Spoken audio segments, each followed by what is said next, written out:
the leader in HD. This is 12 News Today. In health news, only 4 out of 10 Americans are getting the sleep they need. That's according to a new survey from the National Sleep Foundation. For the first time, the survey looked at racial differences in sleep habits. Researchers found sleep deprivation was a problem across all ethnic groups. But African Americans reported the least amount of sleep. Experts recommend 8 hours every night, but most people fail to do that. And it's National Sleep Awareness Week. Yeah, professionals nationwide are out there and they're dedicated to helping people get a better night's sleep. Nicole McGregor's live in Central Phoenix with an expert. Hi, Nicole. Good morning. Good morning to both of you. Yeah, the bottom line is about 4 in 10 people say they are getting enough sleep on a nightly basis, and that is not enough. We're joined now by Lauri Leadley. She is with the Valley Sleep Center. Good morning to you. Good morning, Nicole. Okay, so how much is enough for people to get? What should we be getting? For adults, 7 to 9 hours. For adolescents, we say about 10 to 12 hours. And then for toddlers, 12 to 14 hours. And that is a lot of sleep, and unfortunately, we're not doing that. If you don't get that on a daily basis, can you catch up? You can. You usually develop something called a sleep debt. And so if that happens, it's always good to sleep in an hour later or go to bed an hour earlier. And you can also take naps. That will help as well.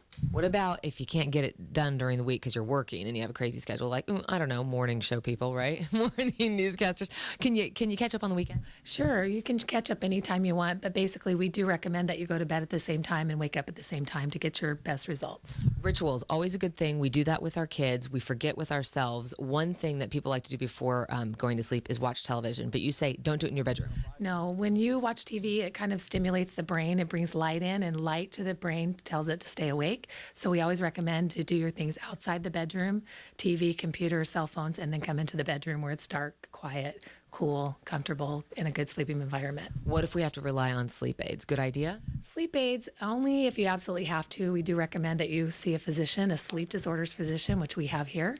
So melatonin, Benadryl, those kinds of things, we really, we don't like you to use them. They can cause you to be drowsy during the day and kind of sluggish. We can prescribe sleep aids here, but we try to use them as minimally as possible. What about things to make you awake, like caffeine? Good idea? Caffeine's good in the mornings, but up until 2 o'clock in the afternoon, you really should stop at that point because it can affect your ability to fall asleep if you have it past 2. Even when people think that it doesn't, it really is, and they just don't even realize it. Okay, what about sleep disorders? You say the most common one, hands down, is sleep apnea. What is that? Sleep apnea is where there's an obstruction in the airway, so the nose, the throat, and it actually interrupts the brain. The biggest symptom is snoring and excessive daytime sleepiness. If you snore and you have that, you could have sleep apnea. It's very life-threatening.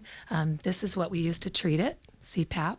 It gives just a little bit of air through the nose and keeps your airway open all night long so that you stop snoring and your brain is able to reach the REM and all the different levels of sleep that you need. Basically, you might think you're getting enough sleep because you get 8 hours, but you're really only getting about 4 because you're just not getting the air that you need. And real quickly, you say kids should not be snoring. Actually, yes, that's true. Parents, if your kids snore, that's a problem. You need to speak to your pediatricians about it. They could have apnea. Absolutely. Okay. And then real quick, we have to ask about long-term disorders. It's not good for your health long-term if you don't get enough sleep, right? Right. High blood pressure, heart disease, stroke, and even diabetes are all related now to sleep apnea.